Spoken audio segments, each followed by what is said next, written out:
Assalamu everyone, it's Zainab. Welcome back. Thank you so much for coming back for part 2 of me reading to you Shi'ism, a religion of protest. Because the last video I uploaded, I kind of trailed off there and there was like something I didn't understand and then I ran out of time. So I'm just gonna skip a little bit that's kind of irrelevant, like a small part that's just not really relevant, and you might get bored, and heaven forbid, I don't want you to get bored of my videos. So I'm just gonna skip ahead to the more interesting part. So I'm gonna continue. Okay, Bismillahirrahmanirrahim. Muhammad sallallahu alaihi wasallam had commanded both spiritual and political authority over his community, one indistinguishable from the other, and thus the charismatic character of his command and company.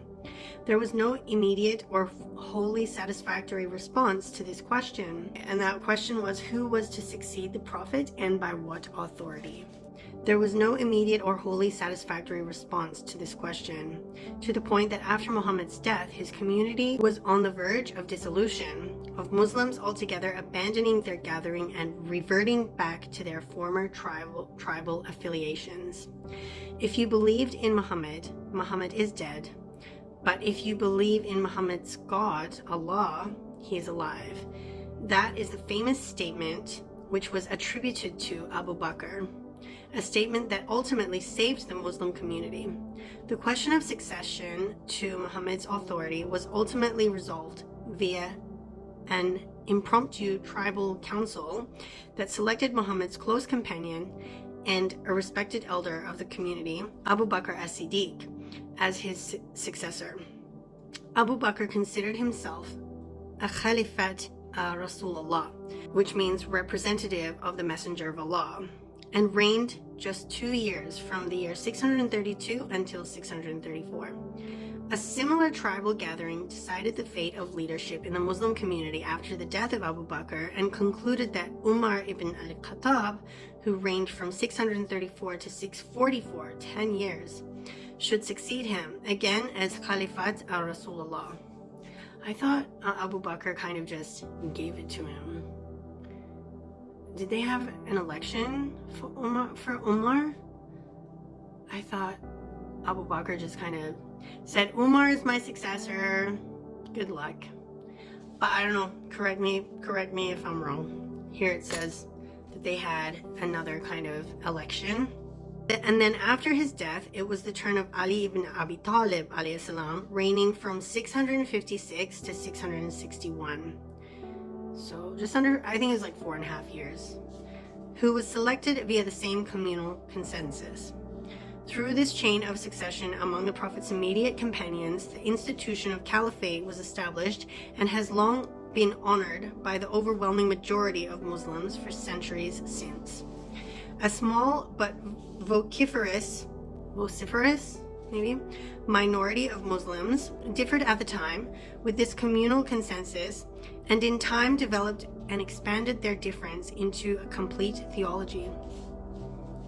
They believed that the matter of leadership from the Muslim community was not for the community to decide, but that it was a matter of divine dispensation, which had, as they believed, already been pronounced by the Prophet himself at Ghadir Qum, among other occasions, which means more than one occasion, and that Ali alayhi salam was in fact the rightful successor to the Prophet. The significance of the Ghadir Qum incident for the Shi'is cannot be overstated. Shi'is believe that exactly 10 years after his migration from Mecca to Medina, the Prophet led a major gathering of his followers in his last pilgrimage to Mecca. On their way back from Mecca, at a place called Ghadir Qum, where Muslims were about to take different routes back to their homes, Shi'is believe that the following verse was revealed to the Prophet. O Apostle, deliver what has been revealed to you from your Lord. If you don't do it, then you have not delivered his message. And Allah will protect you from the people. Surely Allah will not guide the unbelieving people. And that was from verse 5, Surah 5, Surah Al-Ma'idah, ayah number 67 in the Holy Quran. When this message was received, according to the Shi'is, the Prophet ordered his followers to gather around him and delivered a speech in which he said, "I leave for you two precious things, and if you adhere to them, you will never go astray. They are the Book of Allah and my family." After this speech, Shi'is believe, Muhammad held Ali's hand and introduced him to everyone as his heir and successor. Soon after this event, again according to the Shi'i canonical beliefs, the following portion of the Quranic verse, Surah Al-Ma'idah, verse 3, was revealed. "This day I have perfected for you your religion and completed my favor on you and chosen for you Islam as a religion." Shi'is believe that everyone in that gathering listened to what the Prophet had to say and congratulated Ali, alayhi salam, including Abu Bakr, Umar, and Uthman. The difference between the communal consensus of the majority of Muslims concurring on the authority of Abu Bakr and others that came after him on one side, and a small band of dissidents who followed Ali on the other, might be understood as two divergent forces.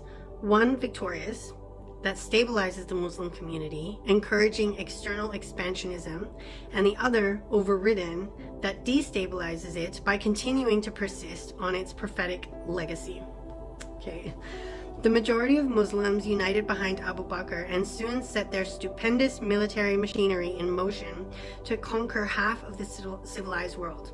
Meanwhile, a small minority who dwelled on the theological speculation of by what authority ruled the Muslim community. The massive military success of Muslims in conquering the world to the east and west of Arabia soon became the central sign of their empirical claim to veracity, while the gradual emergence of Shi'ism as the dissident creed of insurrectionary movements against that empire emerged as the supreme symbol of its relevance and import for those left behind and disenfranchised by it. Short as it was, or perhaps paradoxically because it was so short and troubled, Ali's reign from 656 to his assassination in 661 remained at once celestial and symbolic, ethical and exemplary, for the rest of Shi'i history a sacrosanct model, always to be emulated but never to be attained. Stay blessed.